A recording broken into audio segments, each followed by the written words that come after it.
Sir మాతృదేవోభవలో sir అద్భుతమైనటువంటి పాటలు.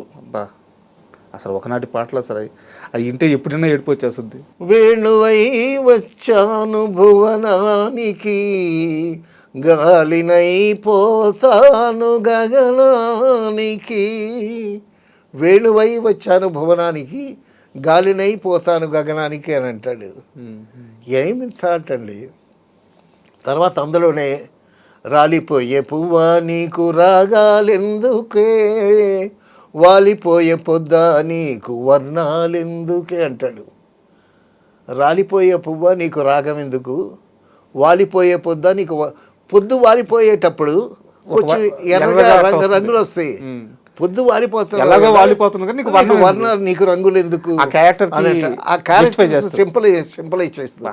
ఈ పాటకి అవార్డు వచ్చింది ఆయనకి. తర్వాత కృష్ణదేవరాయలు జయంతి జరిపించమని గవర్నమెంట్కి సూచించాడు ఆయన.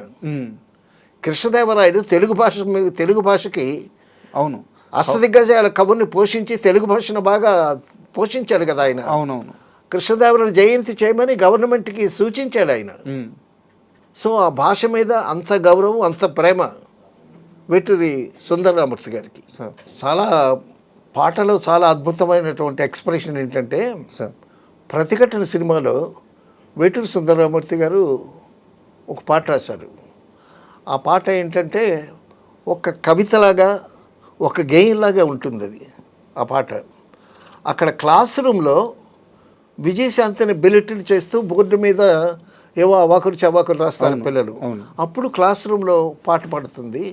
ఆ పాటలో ఈ దుర్యోధన దుశ్శాసనం దుర్వినీతి లోకంలో అని ఎత్తుకుని ఒక చోట అంటాడు, మర్మస్థానం కాదు ఇది నీ జన్మస్థానం అంటాడు. గొప్ప ఎక్స్ప్రెషన్ అండి. ఈ పాట అంతా రాసిన తర్వాత రామోజీరావు గారికి ఇచ్చారంట.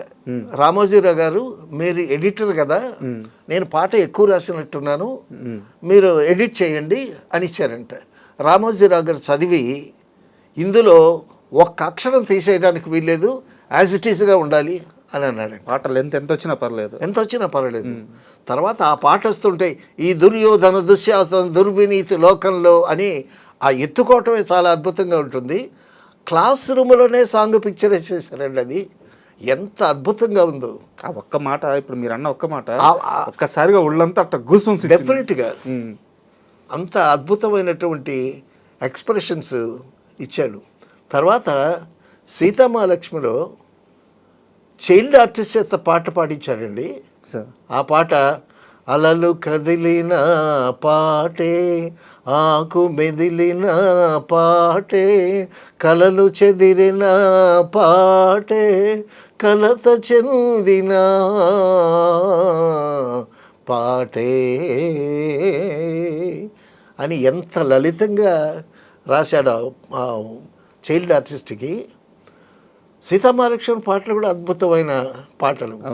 ఈ సీతామహాలక్ష్మి కథ చెప్తుంటే విశ్వనాథ్ గారు ఆ స్టోరీ మ్యూజిక్ సిటీలో కూర్చున్నాము, కథ చెప్తుంటే ఆ కథలో ఒక చోట కథ చెప్తూ వెళుతూ ఉంటే టక్కమని వేటూరి సుందరరామూర్తి గారు ఇక్కడ ఒక పాట పాడాలండి అని, సీతారు సింగారం మా లక్ష్మి బంగారం అని ఎత్తుకున్నాడు. ఇది పాట సినిమా మొత్తం మీద అది అనుకోకుండా వచ్చేసింది.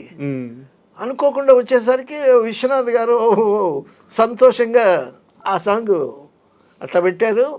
తర్వాత ఆ పాట రాశాడు, పెద్ద హిట్ ఆ సాంగ్. ఎలాగో సీతామహాలక్ష్మి ప్రస్తావన వచ్చింది కాబట్టి చెప్తున్నాను, మీరు పనిచేశారు కాబట్టి. అవునవును.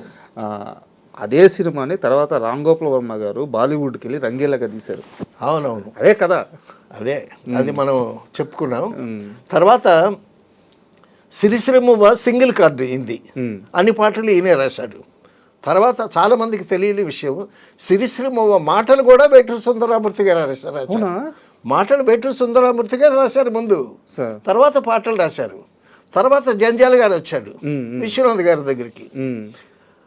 అయితే మేమందరం ఫస్ట్ సాంగ్ ఏంటంటే జుమ్మంది నాదం సాంగ్ ఊటీలో షూట్ చేయాలి, దానికోసం ఊటీ బయలుదేరుతున్నాం మేము. సో మాతో పాటు వేటూరి సుందరరామూర్తి గారికి టికెట్ తీసాం. ఈ పాటలు చాలా చాలా బాగున్నాయి సిరిసిల్ల పాటలు అనేటటువంటి ఒక ప్రచారం వచ్చేసరికి ఇక ప్రొడ్యూసర్లు డైరెక్టర్లు అందరూ వేటూరి సుందరరామూర్తి గారి మీద పడ్డారు. ఓకే. ఇప్పుడు ఈయనేంటి వేటూరి సుందరరామూర్తి గారికి టికెట్ బుక్ చేసాము, ఈయనేమో మాతో పాటు ఊటీ రావాలి, ఈ అవకాశాలు వచ్చాయి కదా, అందుకోసమని విశ్వనాథ్ గారి దగ్గర నుంచి తప్పించుకు తిరుగుతున్నాడు వేటూరి సుందరరామూర్తి గారు. అప్పుడు వేటూరి సుందరరామూర్తి గారి టికెట్ మీద జంజాల గారిని ఎక్కించాం. ఓకే.